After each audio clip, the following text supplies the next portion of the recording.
लेह में आज बंद है। लेह में एक नाबालिग लड़की की इस्मत-दरी के मामले के सिलसिले में बंद की कॉल दी गई है। लद्दाख बुद्धिस्ट एसोसिएशन, लद्दाख गोम्पा एसोसिएशन ने बंद की कॉल दी। मुतासरा के साथ इजहार यकजहती करने के लिए बंद की कॉल दी गई है। उनका कहना है कि इसको लद्दाख की तारीख में ब्लैक डे के तौर पर याद किया जाएगा। मर्चेंट एसोसिएशन लेह ने बंद की कॉल की हिमायत की है। काबिल जिक्र है कि पुलिस ने पहले ही मुलजिम को गिरफ्तार कर लिया है।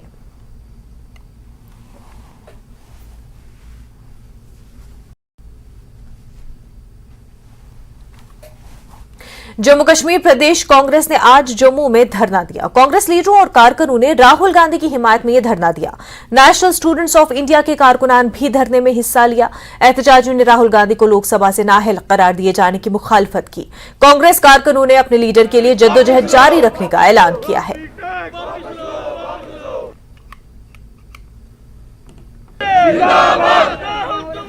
आज लोकतंत्र की हत्या हो रही है, उनको बोलने नहीं दिया जा रहा, हमारी आवाज को बंद किया जा रहा है। इसलिए हम चाहते हैं कि आंदोलन हमारा 10 तारीख तक जारी रहेगा। आज शाम को मिसाल जुलूस निकालेंगे जम्मू शहर के अंदर और लोगों को जागृत करेंगे कि जागिए और पूछिए मोदी जी से, जो ये नारा लगाते थे कि महंगाई को कम करेंगे। आज महंगाई कहां पहुंच गई? आज हमारे ऊपर प्रॉपर्टी टैक्स थोपा जा रहा है। आज बेरोजगारी की समस्या इतनी है हिंदुस्तान के अंदर नहीं, जम्मू के भी अंदर ही, और स्टेट का दर्जा ये बहाल नहीं कर रहे, और ये हमारे सत्याग्रह जारी रहे। जम्मू कश्मीर में कोविड-19 फिर दस्तक दे रहा है। जम्मू डिवीजन के SMGS में 6 बच्चे कोरोना से पॉजिटिव पाए गए हैं। तमाम बच्चे 1 साल से कम उम्र के हैं। इन सभी को गांधीनगर के मदर चाइल्ड अस्पताल में दाखिल कराया गया है। जिस अस्पताल में बच्चों को दाखिल किया गया है, वहां के मेडिकल सुपरिटेंडेंट भी कोरोना पॉजिटिव पाए गए हैं। कोरोना के पेश नजर तमाम अस्पतालों को अलर्ट कर दिया गया है। गांधीनगर के SMGS की तीसरी मंजिल को कोविड के लिए वक्फ वार्ड करार दिया गया और इसमें 80 बेड लगाए गए हैं। उधर कल यूटी में कोविड के 19 नए मामले सामने आए थे। कश्मीर से 18 और जम्मू डिवीजन से एक नया मुस्बत केस सामने आया है।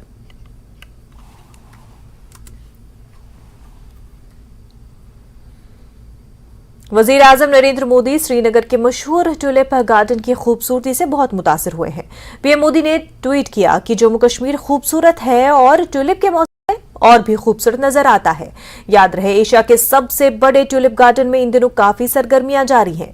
ट्यूलिप्स पूरी तरह खिल रहे हैं। सयाहों की रिकॉर्ड तादाद बागे गुलेलाला की सैर कर रही है।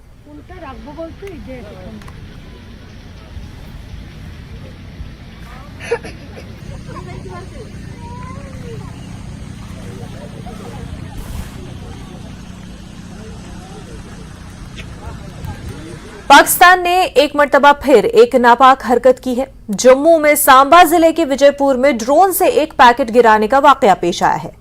रकबट्रोया में पाकिस्तान की जानिब से ड्रोन के जरिए एक पैकेट गिराया गया। इसकी खबर मिलते ही सिक्योरिटी फोर्सेस ने इलाके में सर्च ऑपरेशन शुरू किया और पैकेट को अपने कब्जे में ले लिया। पुलिस ने पैकेट से 3 चीनी पिस्तौल और 4 ग्रेनेड और 6 मैगजीन बरामद कर लिए हैं। पुलिस के आला ओहदेदार भी जाए वारदात पर पहुंचे। आप देखेंगे जो हथियार हैं वो दरअसल पुलिस को एक बहुत बड़ी कामयाबी हाथ लगी है। सांबा पुलिस ने पाकिस्तान के मंसूबों पर पानी फेर दिया और पुलिस की तरफ से एक पैकेट को रिकवर किया, जिसमें से जो पाकिस्तान की कोशिश थी हथियार भेजने की, उसको पुलिस ने बरामद किया। हमारे साथ SSP सांबा मौजूद है, इनसे बात करें। सर, कितनी बड़ी कामयाबी मानते हैं सांबा? देखिए, ऑब्जेक्ट मिला है यहाँ पे एक संदिग्ध परिस्थितियों में, और संदिग्ध ऑब्जेक्ट है और यहाँ पे पुलिस आई थी। ऑब्जेक्ट को खोला गया और उसमें देखा है कि 3 पिस्टल मिले हैं, 4 ग्रेनेड्स मिले हैं और 6 मैगजीन्स और 48 राउंड्स, और अभी FIR रजिस्टर की गई है। आगे जांच जारी है। क्या लगता है सर कि किस तरह यहाँ पे ड्रोन ड्रॉपिंग के जो मामले बढ़ रहे हैं, कितनी बड़ी चुनौती है? और पहले भी इससे सांबा में बात करें तो इस तरह की वारदात जो है वो पेश आई थी। कितना बड़ा चैलेंज समझते हैं ड्रोन को लेकर? नहीं, इसमें पैनिक होने की आवश्यकता नहीं है। ये संदिग्ध परिस्थितियों में कुछ मिला है ऑब्जेक्ट और जांच ये जांच के बाद जो सामने आएगा बता दीजिए। बिल्कुल, ये थे हमारे साथ एसएसपी सांबा बिनाम तोची, और जिन्होंने बताया कि अभी पुलिस की तरफ से जांच की जा रही है। और फिलहाल आपको बताते चलें कि सांबा सेक्टर के विजयपुर इलाके में रख बरोटिया में जो है पाकिस्तान की तरफ से ड्रोन ड्रॉपिंग का जो मामला है वो सामने आया है, जिसको पैकेट को खोलने के बाद पुलिस को 3 पिस्टल, 6 मैगजीन और 4 जो चाइनीज ग्रेनेड है और उसके साथ कुछ राउंड जो है वो पुलिस को बरामद हुए, और पुलिस को एक बहुत बड़ी कामयाबी जो है वो हासिल हुई है सांबा में। न्यूज़ 18 जम्मू कश्मीर के लिए सांबा से मैं श्याम सुंदर। इस साल के बजट इजलास के दौरान वादी कश्मीर में ज़राअत और उससे मुंसलिक शोबों के लिए 900 करोड़ का मेगा बजट मंजूर किया गया। बजट ज़राई सरगर्मियों को फ़रोग देने और किसानों को बराह रास्त फ़वाइद फराहम करने के लिए एक कमेटी की तरफ से पेश करदा जामिया दस्तावेज़ का हिस्सा है। डायरेक्टर ज़राअत मोहम्मद इकबाल चौधरी के मुताबिक इस माली इमदाद की पहली किस्त मौसूल हो चुकी है और मुख्तलिफ स्कीमों पर खर्च की जाएगी, जिससे आम किसान मुस्तफ़ीद होंगे। उन्होंने ये भी कहा कि एक्सपोर्ट पॉलिसी भी जल्द बनाई जाएगी।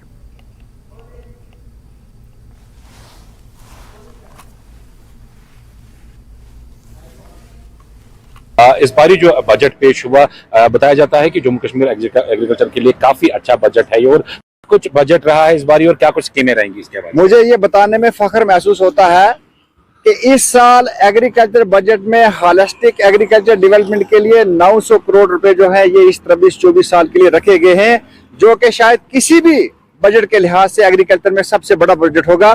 ये उसी प्रोग्राम की एक कड़ी है कि जो होलिस्टिक एग्रीकल्चर डेवलपमेंट डॉक्यूमेंट बना है, जिसकी सरबराही जो थे डॉक्टर मंगला राय साहब कर रहे थे, ये वही प्रोजेक्ट का काम है कि जो 5000 करोड़ रुपए से आने वाले 5 साल में पैसे खर्च करने हैं। ये उसकी जो फर्स्ट इंस्टॉलमेंट है, जिसका कि 50% पैसा जो था वो कल गवर्नमेंट ने रिलीज भी कर दिया हुआ है। और हमारी भरपूर कोशिश रहेगी कि एग्रीकल्चर एंड अलाइड सेक्टर मिलके भरपूर कोशिश, और खासकर मैं आप भाइयों को भी ये गुजारिश करता हूँ, क्योंकि UT of Jammu and Kashmir की जो क्लाइमेटिक कंडीशंस हैं वो हमारे लिए इस लिहाज से अच्छी हैं कि हम यहाँ पे हर क्रॉप ग्रो कर सकते हैं। मान लेते हैं कि इस वक्त हमारा खरीफ शुरू हो गया, इस वक्त हम लोगों ने कोशिश की है कि जो सीड रिप्लेसमेंट रेट होना चाहिए कि सेल्फ पॉलिनेटेड क्रॉप्स, हाइब्रिड्स, जितनी भी रिक्वायरमेंट हो किसानों को पूरी की जाए। और खासकर इस दायरा कार में हम जो सीड प्रोड्यूसिंग ऑर्गेनाइजेशन हमारी हैं, हमारे यहाँ पे जो सीड बनता है, उन लोगों को इस चेन में इस्तेमाल किया जाए कि वो हमारी डिपेंडेंस जो पहले बाहर हुआ करती थी वो सारी की सारी खत्म हो जाए, क्योंकि हमारी क्लाइमेट इसलिए फिजिबल है कि यहाँ पे हम UT of Jammu and Kashmir सब चीजें ग्रो कर सकें। मैं आपको एक इसका उदाहरण देना चाहता हूँ कि इस वक्त जब मई के बाद हमारे सारे कंट्री के अंदर मॉनसून जो है, सारी जमीन जो है उसमें लथपथ होगी, तो कश्मीर के अंदर वैसी चीजें ना होने के बजाय इतनी वेजिटेबल की प्रोडक्शन होगी कि हमारे पास रेडीमेड नेशनल मार्केट्स हैं कि जिनको हम कैप्चर करेंगे। और उसके लिए पूरे इकदाम जो थे वो हम लोगों को करने थे, वो हमने किए हैं। और इंशाल्लाह हमारी भरपूर कोशिश ये है कि कश्मीर के किसान का कोई भी प्रोड्यूस हो, चाहे वो दाल से हम इसको ले लें, नदरू को ले लें, चाहे कश्मीर के सैफरान को ले लें, चाहे यहाँ की सरसों को ले लें, चाहे यहाँ के स्पाइसेस को ले लें, चाहे यहाँ के चावल को ले लें, चाहे यहाँ के सेब को ले लें, कोई भी चीज जो है, हमारे बादाम को ले लें। इसी लिहाज से जम्मू डिवीजन के अंदर जो हमारी क्रॉप्स ग्रो होती हैं कि दुनिया में हम हर जगह इस चीज को पहुंचाना चाहते हैं, ताकि दुनिया में जो लोग सुनते हैं कश्मीर के बारे में वो लोग इस चीज से भरपूर लुत्फ अंदोज हो सके और यहाँ की चीजों का इस्तेमाल बैरून मुल्क भी जाए। और जो सक्सेस स्टोरी हम पिछले 2 साल से कर रहे हैं, हमने दुबई में भी भेजा, हमने सऊदी अरब में भी भेजा, इसके लिए तमाम प्रोटोकॉल और ड्यूटी गवर्नमेंट ने। मैं ये भी साथ साथ में बताना चाहूंगा कि जहां एक साइड में गवर्नमेंट ने ये कोशिश की कि होलिस्टिक एग्रीकल्चर डेवलपमेंट का जो डॉक्यूमेंट बना है उसमें प्रोडक्शन फेज को बढ़ाना है, उसके बाद एक्सपोर्ट के लिए जो एक कमेटी कायम की, वही डॉक्टर मंगला राय साहब उसकी जो सरबराही है वो कर रहे हैं। और उसमें भी जो कुछ अरसे के अंदर जो हमारी एक्सपोर्ट पॉलिसी होगी वो भी मंजर आम पे आएगी कि जिससे हमारे किसानों को डायरेक्टली फायदा होगा। स्कारा लद्दाख में सफाई मुहिम चलाई गई। लूरो लेह काउंसलर सिरिंग नामग्याल ने ये मुहिम चलाई। इलाके के नंबरदार सोसाइटी मेंबर्स और स्कारा के लोगों ने इस मुहिम में हिस्सा लिया। न्यूज़ 18 से बात करते हुए काउंसलर ने स्कारा योकमा के लोगों का शुक्रिया अदा किया। उन्होंने गंदगी जमा करने के लिए ट्रक मुहैया करने पर एमसी लेह का भी शुक्रिया अदा किया। उन्होंने इस तरह की मुहिम जारी रखने का यकीन दिलाया। स्कारा योकमे नंगा तेने सफाई अभियान जिंगाय सुलपिनजु तेने अभियान तुंतक पुंगाता संगदा हले संग संग गली गली ngata मोहल्ले नंकु पार खंपे ग्याप संग थमो तेने फुटपाथ तेने गलम मोटर खोला दूर से गलम में थमा थतो थमा संगमा पूरा मिमांग संगमा मन मोहल्ले गली गली ना मिमांग संगमा स्कारा योक मन बिंगा जाते दिरिंग संगदा जाते स्किलियोत sumbasang ngerang ika ziksin skill nok tasang mi samai ka ngata I sama ongmol tang tene kem kura jate pura lakmo cho skill ju tene nge ika member os kyo ta chungu tubliang tene skara yok me goba kaang chugle ma ina ya to gala jat tene khong mimang sama shang skula jate mimang sama boda jate tene shang na mimang sama kem nang tene ngata ongmol khurte philo binga jate tene ngata I safai abhiyan bole sangde to ka dering pura skara yok ma ngata khimsa pura sing ngata metkan jate ika ngata ding choice kilo ju sangi me jaga yuasang ngal nang ten ngata diskit chala inna chokla housing colonia yang sangi ma jiga yang chospin sombasang tio sangal la khemol yang jik chospin inna chokla tene le yok me sanas yang bholla samenang tene ngata sangi ma rimsi yang nam ngata scaps to na mimang sama juma juste ngarang tena tuste kem khurde tuste mimang ding bangata sangma chosi ngata chondus pura le yok me ngata lower le ngata chochosin ju tene nge municipality yang thukje chejun tene khone truck kala jate I kimsa sama khurte marsan dinga rokzat nganmang zat pasanga da gari unika le sombasang dering ngata sangi me jakpas kara yok ma dering ngane sangda chochonju iga 10,000 kilot tene mimang langyas samai ka skyoda zaches pala thusa zaches pas kara me mimang langyas sangmala nge तुझे चेजुन संभाला जुले अब पूरे कश्मीर में जंगली सुअर देखे जा रहे हैं। इस जानवर को तकरीबन 3 दहाइयों के वक्फे के बाद 2013 में देखा गया था, लेकिन अब इसकी तादाद इस हद तक बढ़ चुकी है जहां ये जंगली जानवर महकमे जंगलात के एहलकारों के लिए चैलेंज बन सकता है। हंगुल के लिए मशहूर दाची गांव हांगुल के लिए आपको बता दें दाची गांव नेशनल पार्क बहुत ही मशहूर है। अब जंगली सुअरों की काफी आबादी यहां पर बढ़ गई है।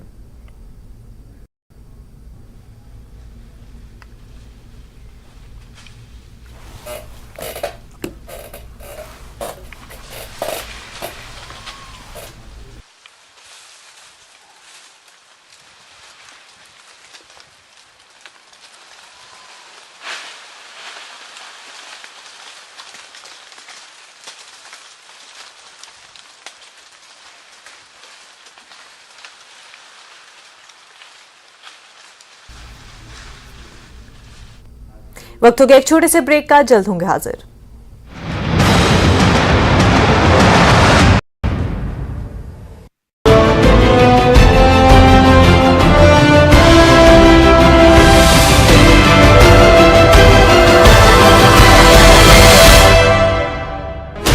Sixteen channels, 15 languages, 26 states, 1,200 plus reporters, 67 plus crore viewers. India's largest news network, News 18 Network.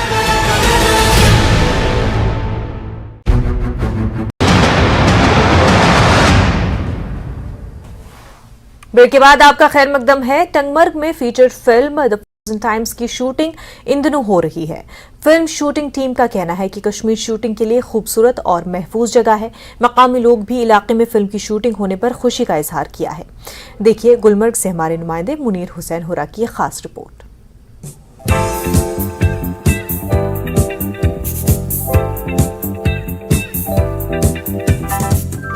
Jammu Kashmir में फिल्म पॉलिसी के शुरू होने के बाद कश्मीर में फिल्म शूटिंग का रुझान बढ़ने लगा है। इसी कड़ी के तहत टंगमर्ग के खूबसूरत इलाके बोदीपुरा और दीगर मुकामात पर feature film Shishir the frozen time की शूटिंग इन दिनों हो रही है। इस फिल्म शूटिंग में मुख्तलिफ अदाकार और अदाकाराएं अपने फन के जादू बिखेर रहे हैं। इस फीचर फिल्म के डायरेक्टर गुल रियाज है। जो बाहर से फिल्में और सीरीज यहाँ पे आने लगी, नेचुरली उससे यहाँ के जो आर्टिस्ट हैं उनको मौका मिला।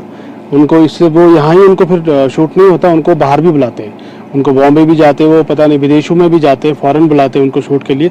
तो एक मौका मिला उनको इस फिल्म पॉलिसी की वजह से कि वो लोग अब कश्मीर से बाहर भी जाते शूट के लिए और बड़े बड़े बैनर्स के साथ काम करते हैं। नामासाइद हालात में जो इफ़ेक्ट इस पे हुआ था बहुत ही बुरा हुआ था, लेकिन अब जो रिसेंटली गवर्नमेंट ने इनिशिएटिव लिया है फिल्म पॉलिसी को लेके, तो हम आर्टिस्टों के लिए बहुत अच्छा कदम है ये।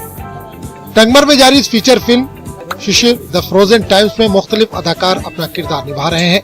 इस फिल्म में कश्मीर का रहन सहन, कल्चर वगैरह की अक्सबंदी की जा रही है। मेरा किरदार इसमें एक प्राइम कैरेक्टर है, मैं जो उसमें सेंट्रल कैरेक्टर है, एक फीमेल है, उसी का मैं बड़ा बेटा हूँ अकरम, उसके नाम से मेरा इसमें कैरेक्टर है, प्राइम कैरेक्टर है इसमें। अच्छा लग रहा है रोल देख के। थीम क्या है मैं बता नहीं पाऊंगा, थ्रिलर टाइप है, बट जो भी कश्मीर का हमारा जो रहन आर्ट कल्चर जो भी हमारे लाइफस्टाइल है बाकी सारी वो सारा इस फिल्म में आ रहा है। इस फिल्म के ज़रिए वो सब कुछ देखेंगे। बाकी जो कहानी है वो तो है ही, इसकी वो बाद में पता चलेगा, अभी नहीं बता सकते। तो वो सारा इसमें हम इसमें दिखा रहे हैं। फिल्म इंडस्ट्री से जुड़े लोगों का कहना है कि अब तक कश्मीर में कुछ मखसूस जगहों पर ही फिल्म शूटिंग की जाती थी, ताहम अब इन खूबसूरत जगहों को फिल्म शूटिंग के जरिए दुनिया के सामने लाने की कोशिश की जा रही है। वहाँ से कोई फिल्म आए तो मैं ज्यादा कोशिश करता हूँ ये कि टंगमर्ग में आओ, गुलमर्ग में आओ, अपने इलाके में। मैंने तब से ये कोशिश जारी रखी आज तक।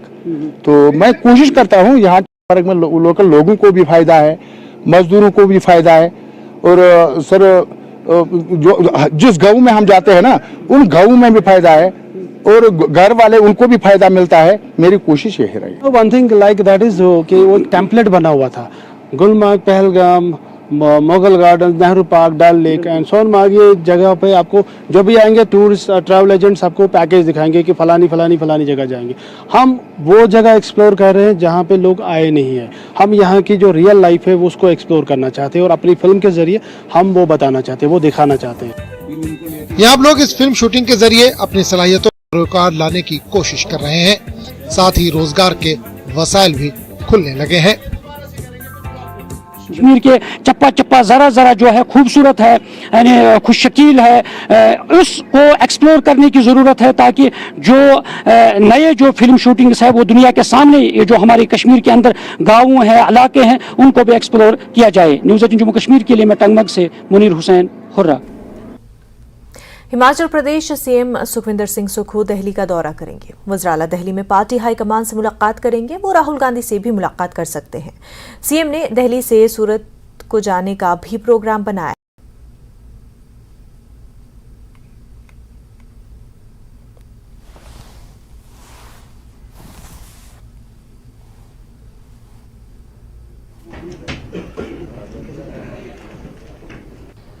आज़ादी के बाद कोई ऐसा मुझे केस बता दीजिए जिसमें 2 साल की सज़ा हो।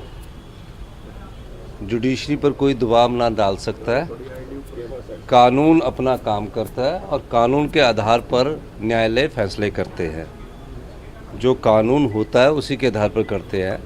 हम सूरत एक पार्टी के सबसे बड़े नेता हैं हमारी, और हमारी कांग्रेस पार्टी मुख्य विपक्षी दल है, उसका सबसे बड़े नेता कोई है तो राहुल गांधी जी है। तो राहुल गांधी जी के साथ जाने में कोई बुराई थोड़ी है।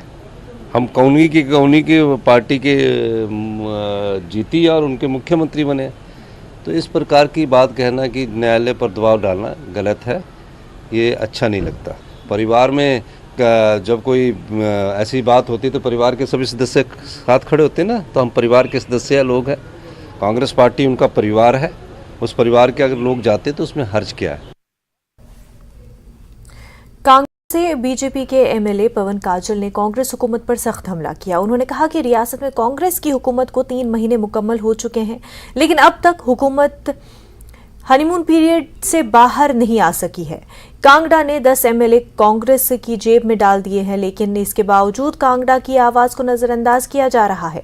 उन्होंने टांडा मेडिकल कॉलेज से डॉक्टरों और अमले की मुंतकली का मामला भी उठाया और 350 को हटाने का मुलाजमीन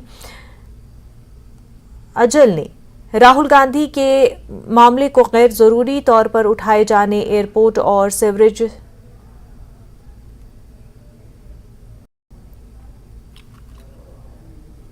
जो 1500 रुपये देने का जो वादा किया था, आपने पहले ही कैबिनेट में 1 लाख नौकरियां देने का जो वादा किया था, आपने युवाओं के लिए रोजगार के लिए स्टार्टअप जो कहा था बिना ब्याज के हम 1 लाख रुपए का प्रावधान करेंगे, वो भी 3 महीने निकल गए सरकार को। तो इसके बारे में भी कुछ हल नहीं हुआ।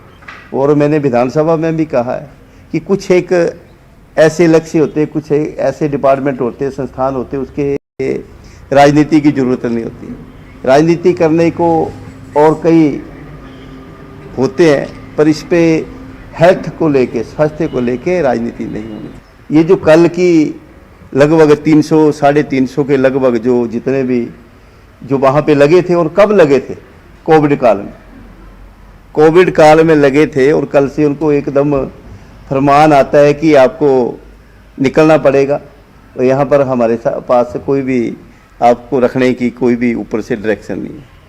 तो ये तो कहाँ का अन्याय है, न्याय है कि इतनी फरमान जारी कर देना और जितने भी 250, 300, 400 लोग जो लगे हैं उनको निकाल देना। तो सरकार को सोचना चाहिए कि जो भी लगे कोविड काल पे जो भी लगे थे उनके लिए कोई योजना बद तरीके से कोई सोचना चाहिए। हमारा स्टैंड है, हमने भारतीय जनता पार्टी की जब सरकार थी, जब उन्होंने रखे हैं, ऐसा थोड़ी है कि आप सरकार चेंज हो जाती है कि दूसरे हैं उनको रख लिया और उनको निकाल दिया।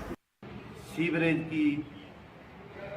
की जो योजना है वो लगभग 6-7 पंचायतें इसके एरिए जो है इसमें से ये लगभग 4 सालों में इसको कंप्लीट करने इन और रिस्पेक्ट करने का लक्ष्य रखा हुए हैं। ये राजनीति की जरूरत नहीं, राजनीति करने को और कई होते हैं, पर इस पे हेल्थ को लेके स्वास्थ्य को लेके सीवरेज की।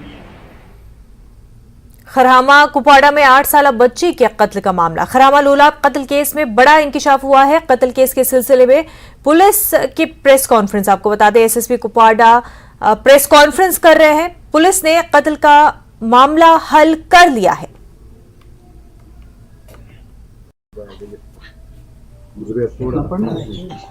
नहीं है, ज़बानी याद है मेरे को।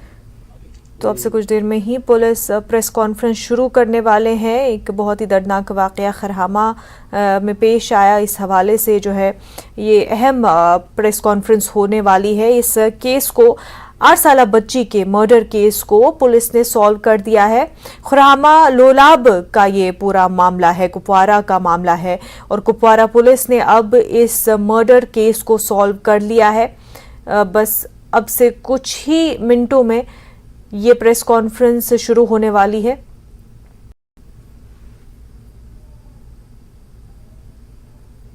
आठ साल बच्ची का बेरहमी से कत्ल किया गया था। इस कत्ल से पूरे वादी में एक दहशत की लहर, गम गुस्सा फैल गया। लोगों में काफ़ी गम गुस्सा पाया जा रहा है। मासूम सी बच्ची का कत्ल किया गया। मामला है कुपवाड़ा खरहामा लोलाब का।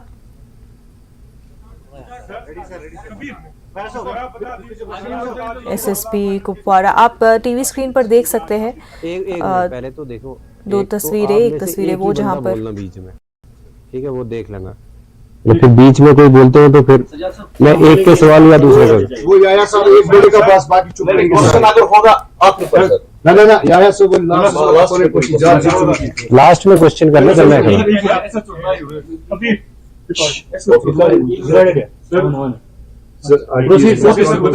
करे शुरू। मेरी तरफ से सबको आदाब। आज के इस प्रेस ब्रीफ के हवाले से मैं ये बताता चलूं आपको कि 29 मार्च को आप सब लोगों ने पहले भी उसको काफी कवरेज दी है। एक बच्ची का जो लाश मिलती है हमें खरहामा गांव जो Lolab police station Lolab area में है और पुलिस स्टेशन लालपुरा का एरिया पड़ता है। वहां पे एक लकड़ी के शेड में, जिसमें हम लकड़ी स्टोर करके रखते हैं, वहां पे एक डेड बॉडी मिलती है।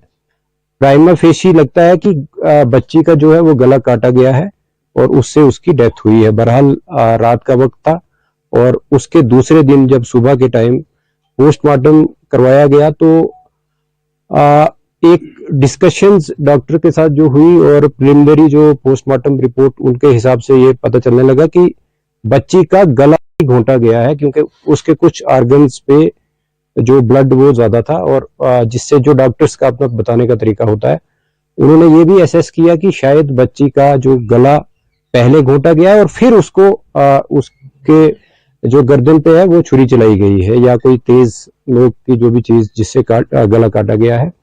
बहरहाल इसी के चलते जो वजूहात थी, जैसे लगता था कि जहां डेड बॉडी पड़ी हुई है और साथ में जो सराउंडिंग्स थी, उन सारे जो मौके को देख के शक जो है वो ज्यादा आसपास के लोगों पे ही जाने लगा और जो बहरहाल तफ्तीश शुरू की गई। उसमें डीएसपी जो लोलाब हैं सरफराज बशीर, वहाँ के चौकी ऑफिसर अजहर शकील और एसएचओ मलिक नसीर, इसके साथ साथ एडिशनल एसपी और मैं भी स्पॉट पे गए और थोड़ा इंट्रोगेशन में भी ज्वाइनिंग हुई। और कुछ सस्पेक्ट जो हमने उस पे जीरोइंग की तो उनमें फैमिली ही सस्पेक्ट आने लगी, क्योंकि जब फैमिली को क्रॉस चेक किया गया कि वो किस सीक्वेंस में लड़की जो है वो रूपोश हुई थी और किस सीक्वेंस में मिली, तो उसमें जीरोइंग जो हुई वो फैमिली पे ही हुई। बहरहाल जब फैमिली में भी सेपरेट इन्वेस्टिगेशन चलने लगी, इंक्वायरी चलने लगी, तो लड़की का बाप जिसका नाम मोहम्मद इकबाल खटाना है वो हमारा प्राइम सस्पेक्ट लेके उसमें तफ्तीश में आने लगा। और जब उसको अच्छे तरीके से जब क्रॉस क्वेश्चनिंग और बाकी तफ्तीश के जो जितने भी मवाद हमारे पास थे उनसे जब कन्फ्रंट किया गया तो उसने कन्फेस किया कि इस छोटी बच्ची जो कि मोहम्मद इकबाल की ही बच्ची है, उसका जो मर्डर है वो उसने खुद किया, बाप ने किया है। और उसको हमने हिरासत में भी फॉर्मली अरेस्ट किया। और ये कहानी निकल के आई कि चूंकि जो इकबाल जो है अपनी बीवी से पिछले 1 साल से इनके बीच जो काफी पर्सनल इश्यूज को लेके लड़ाई होती रहती थी, मैं तू भी होता रहता था, इवन फिजिकल असॉल्ट भी होता रहता था। इसी शाम को जब 29 तारीख को जब इकबाल चूंकि पेशे से एक ड्राइवर है, गाड़ी चलाता है सोमो, वो घर लगभग 4:15 बजे के करीब जब घर आया, उसके बाद उसने जो शाम के लिए जैसे गांव में होता है कि लकड़ी काटी जाती या दूसरे कोई और डोमेस्टिक काम जो है वो किए। और जब 6 बजे के आसपास काम खत्म करके फिर अपने घर में पहुंचा तो बीवी के साथ दोबारा से उस सुबह भी उसका झगड़ा हुआ था और शाम को फिर से उसका काफी लड़ाई हुई, आपस में बहस मुआवजा हुआ और इवन की उसकी वाइफ ने इसको स्लैप भी किया। तो इसी बीच में वो जो एंगर जो है उसका वो अनकंट्रोल्ड एंगर जो आया, उसने चाहा कि वो अपने आप को मर्डर करता, बट वो एक नाइफ लेके वहां से निकलने की उसने ये बहाना किया कि मैं अपने गाड़ी का जो टायर है वो पंचर हुआ है और उसको पंक्चर को मैं ठीक करवाऊंगा। तो वो वहां से अपने घर से निकलता है, जिसको जाते वक्त उसके ब्रदर शौकत जिनका नाम है, इसकी वाइफ, उसके चाचा, वो सारे लोग उसको देखते हैं और उसका कजिन जो है वो देखते हैं कि वो घर से निकल रहा है और छोटी बच्ची उसके पीछे चल रही है। और वो इतने में बच्ची जो है उससे कुछ पैसे 5 रुपए मांगती है तो वो उसको 10 रुपए देता है, बट वो पीछे नहीं देखता है और बच्ची उसको फॉलो करती है, जिसको काफी और भी हमारे पास गवाह हैं जिन्होंने उसको बच्ची को फॉलो करते हुए देखा। और वो गाड़ी में ही बच्ची जो है इकबाल के साथ बैठ गई। इसके बाद वो हार्डन की तरफ आया और फिर उसके बाद सीवर की तरफ, खुरामा की तरफ आया। और जहां पे गाड़ी में ही, चूंकि उसके बाद इफ्तारी का भी वक्त था और गाड़ी उसने एक आइसोलेटेड प्लेस पे लगाई।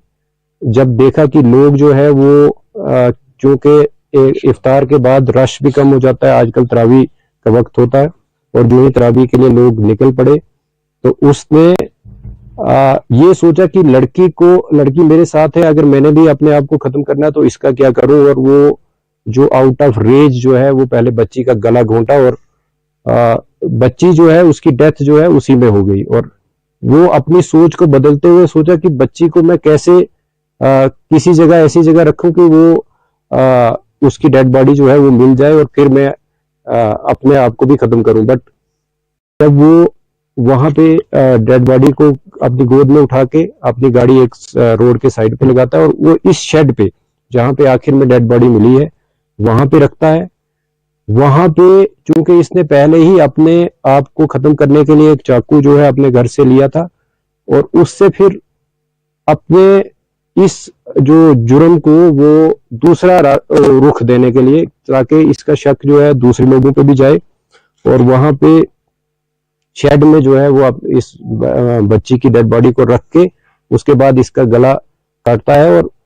और जिस मिकदार में अदरवाइज जिंदा आदमी का ब्लड निकलना चाहिए उतना नहीं उससे निकलता, वो हमने मौके पे भी देखा है।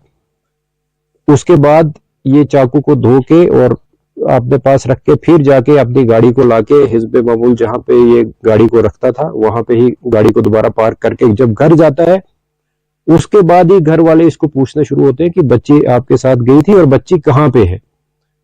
तो वो ये बहाना बोलता है कि बच्ची मेरे साथ नहीं थी। अलबत्ता चूंकि 3-4 लोग जो मैंने पहले भी जिक्र किया कि जिन्होंने उसके फॉलो करते हुए देखा था बच्ची को, तो वो भी उसको कन्फ्रंट करते हैं और इस बीच वो एक और बहाना बना के वो दूसरे उसमें उलझन में अपने आप को जो खत्म करने की कहानी को छोड़ के दूसरे उसमें रूप में आके और बच्ची को ढूंढने के गर्ज से या उसको एक और दूसरी रूपवेश वाली जो भी मोड़ देने के गर्ज से वो थाना में पहुंचता है और वहां पे अपनी रिपोर्ट जो है वो दर्ज करवाता है कि मेरी बच्ची गायब है। लेकिन जिस बीच वो रिपोर्ट करने के लिए आ रहा होता है उसके उसी बीच जब उसके घर वाले या दूसरे मोहल्ले वाले बच्ची को ढूंढ रहे होते हैं, मस्जिद से भी अनाउंसमेंट की जाती है और उसकी वाइफ को ये बच्ची इस शेड में स्पॉट होती है डेड हालात में। तो वहां से फिर बच्ची को बरामद के वो फिर से जो मैंने पहले शुरुआत में की कि बच्ची को किस तरीके से फिर उसका पोस्टमार्टम किया गया और बाकी जो सारी कार्रवाई मुकम्मल की गई। अभी तक की तफ्तीश में सिर्फ मोहम्मद इकबाल ही एक वाहिद सस्पेक्ट वाहिद मुलजिम जो है वो सामने उभर के आया, ट्रांसपायर हुआ है इन्वेस्टिगेशन में और उसी को गिरफ्तार भी किया गया है। जिस चाकू से उसने बच्ची का गला काटा था वो भी उसने फिर किचन में एक और मखसूस जगह पे छुपा के रखा था, वो भी बरामद किया गया है। इसके साथ साथ उसके कपड़े जिन पे जो उसके कफ्स होते हैं कॉलर ये जो बाजू के, उनसे भी ब्लड जो स्टेन्स मिले हैं और उनको भी सीज किया गया है। और जहां जहां पे वो रुका है और जिस तरीके से हमने टेक्निकल जो एविडेंस को कलेक्ट किया है वो बिल्कुल कॉरोबरेट होता है कि वो कहां कहां गया था और किस किस कौन कौन सा उसका मूवमेंट पैटर्न रहा है, वो भी सारा इस्टेब्लिश हुआ है। बहरहाल जो तफ्तीश अभी तक हुई थी और मुझे लगता है कि यहाँ तक ही हमारी तफ्तीश जो है, अब इसको सिर्फ जो बाकी लीगल प्रोसीजर्स हैं वो हमने पूरे करने हैं और जो इकबाल है उसको गिरफ्तार किया गया है। सर इस साजिश में कोई अरेस्ट हो सकता है क्योंकि जिस तरह से दो मियां बीवी के दरमियान? नहीं, देखिए मियां बीवी की लड़ाई जो है वो मुझे लगता है थोड़ी बहुत नोक-झोंक, बड़े लेवल की नोक-झोंक हर जगह होती है। बहरहाल ये जुर्म जो है, क्योंकि मर्डर है तो मर्डर में या तो इंटेंशन आपकी देखी जाती है या नॉलेज देखा जाता है कि आप जो काम कर रहे हो क्या इससे किसी की डेथ हो सकती है या आपकी पहले से किसी को मारने की गर्ज हो। तो चूंकि इकबाल ने जब गला घोंटा है अपनी बेटी का तो उसको तो ये जाहिरी तौर पे मालूम था कि मैं गला घोंटूंगा इसकी डेथ होगी। तो अभी तक की तफ्तीश में सिर्फ एक ही जो एक्यूज्ड है वो इमर्ज हुआ जिसका नाम इकबाल है और जो कि उस बच्ची का जिसकी डेथ हुई थी उसका फादर है।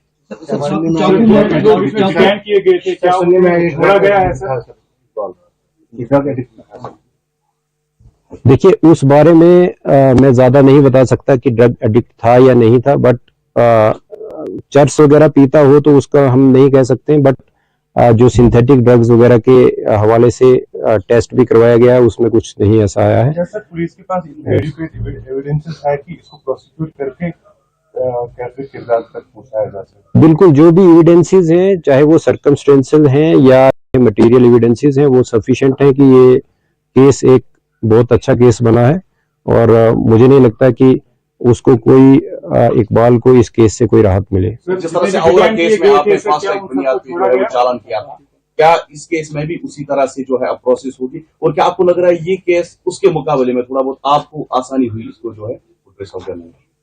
देखिए इस केस में आसानी ये थी कि यहाँ पे डेड बॉडी मौजूद थी और औरा वाले केस में डेड बॉडी नहीं थी और उसमें ज्यादा हमें और ज्यादा मेहनत करनी पड़ी थी। इसमें बहरहाल डेड बॉडी क्योंकि मिलने से हालात और वाक़ात पता लगते हैं कि किस किस क्या क्या चीजें होती हैं और वो तब के कुछ बड़े छोटे छोटे पहलू होते हैं जिनको कनेक्ट करके तफ्तीश को मुकम्मल किया जाता है। चाकू का इस्तेमाल क्यों किया गया? अगर गला घोंटकर मारा गया उसके बाद चाकू का इस्तेमाल, कहीं वो किसी और को फंसाना नहीं चाहते? देखिए मैंने आप जैसे बताया कि चाकू का इस्तेमाल इसलिए किया कि उसको जब उसने देखा कि बच्ची मर गई है और इसको मैं घर लेके यहाँ रखूंगा भी तो किस सूरत में, क्योंकि घर उन्होंने देखा भी था उसको फॉलो करते। मैंने पहले आपको बताया कि मुजरिम जो है उसको भी अपना नॉलेज होता है कि मैंने क्या किया है और कैसे कैसे उसको जो भी अमली जामा पहनाया है, तो वो अपने आप को करने के लिए, और ताकि शक जो है बच्ची के मर्डर का वो पड़ोसी, चाहे उसका ब्रदर है उसके साथ भी उसके कोई ज्यादा अच्छे रिलेशन नहीं थे या और उनके पड़ोसी थे, उन पे जाए, ताकि वो उसकी जो है स्किन जो है वो सेव हो सके। क्राइम रेट बढ़ते जा रहे हैं, क्या कुछ इकबाल ने ऐसा किया प्रेस बैठ की बात करें तो उसमें वो कह रही थी कि बिल्कुल उसको बचाने की कोशिश कर रही थी, तो उसको आया इस चीज की भनक थी कि इसी ने किया है इसका कत्ल। देखिए, तफ्तीश में मां सिवाय इकबाल के और किसी को मालूम नहीं था कि ये कत्ल जो है इकबाल ने किया है। अभी तक की तफ्तीश में ऐसा ही सामने आया है। बीवी से बेशक लड़ाई हुई, कोई शक नहीं कि उसकी सुबह भी और शाम को भी काफी हीटेड आर्गुमेंट्स हुए थे, और उसी के बुनियाद पे ये जो अपना फ्रस्ट्रेशन और अपना रेज, जो गुस्सा जो था इसका अनकंट्रोलेबल वो हो गया था, और जिसकी वजह से ये जुर्म भी हुआ।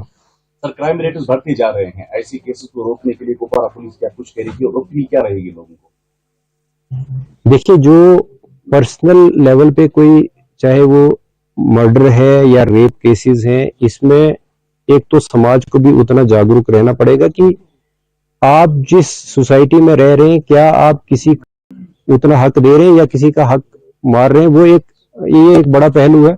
बहरहाल जो विजिबल क्राइम्स होते हैं जिनको हम प्रिवेंट कर सकते हैं, वो उस पे पुलिस अपना काम कर रही है, लेकिन कुछ ऐसे क्राइम्स भी हैं कि जो होने के बाद ही पता चल पाता है कि ये क्राइम हुआ है।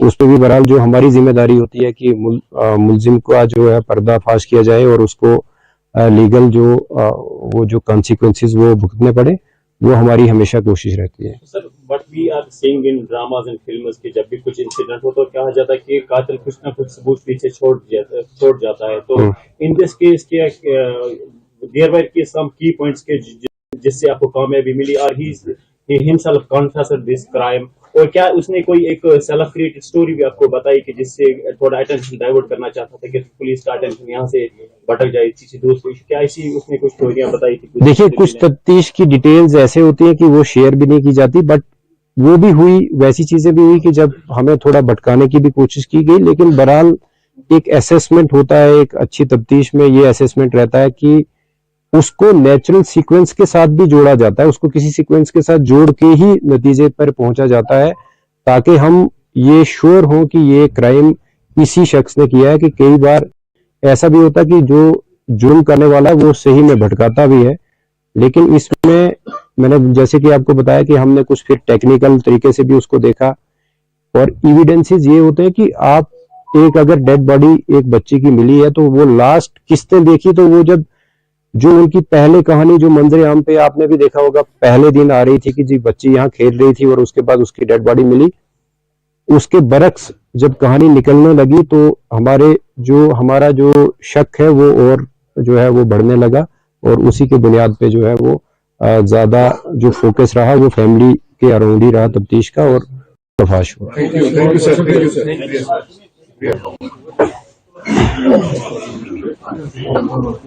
तो आप यहाँ कुपवाड़ा एसएसपी को सुन रहे थे। बुधवार देर शाम हुए सनसनी खेज मामले में उन्होंने कई खुलासे किए। जिस तरीके से लोलाब घाटी में 8 साल की बच्ची का गला रेत कर उसकी हत्या कर दी गई थी, मुजरिम का पता लगा लिया गया है। मुजरिम और कोई नहीं बल्कि बच्ची के पिता ने ही उसे मौत के घाट उतारा है, और तफ्तीश में ये तमाम जानकारियां सामने आई हैं। इसको लेकर पूरी लोलाब घाटी में इस वक्त कहीं ना कहीं रोष भी है और उदासीनता यहां पर लोगों में छाई है। जिस तरीके से एक 8 साल की बच्ची की गला रेत कर हत्या कर दी गई थी, उसी के मामले में एसएसपी कुपवाड़ा यहां पर प्रेस कॉन्फ्रेंस कर रहे थे, और किस तरीके से इस पूरे मामले पर छानबीन हुई और फिर अंजाम पर पहुंचा गया और मुजरिम का पता लगाया गया। ये तमाम जानकारियां एसएसपी कुपवाड़ा ने दी, और उन्होंने साफ शब्दों में कहा, इससे पहले आपको याद होगा कि इस पूरे मामले पर परिवार वाले ही पुलिस के पास पहुंचे थे। परिवार वालों से पुलिस ने पूछताछ की थी, और ये खुलासा यहां पर हुआ है कि लोलाब घाटी में जो बर्बरता के साथ 8 साल की बच्ची का कत्ल किया गया है, और किसी नहीं बल्कि बच्ची के पिता ने खुद इस वारदात को अंजाम दिया था।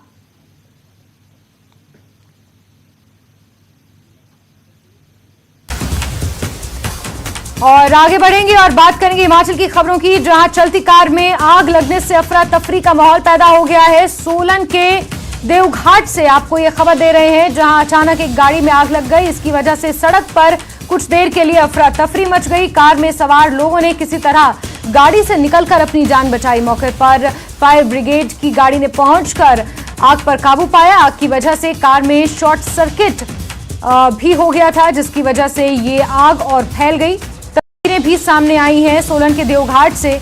ये खबर आपको दे रहे हैं, जहां अचानक इस गाड़ी में आग लग गई। किसी तरह मुश्किल से बाहर निकलकर कार सवारियों ने अपनी जान बचाई। समय रहते जो लोग इस कार में सवार थे वो गाड़ी से बाहर निकले और उनकी जान बच सकी। फायर ब्रिगेड की गाड़ियों को मौके पर बुलाना पड़ा, जिसके बाद आग पर काबू पाया जा सका।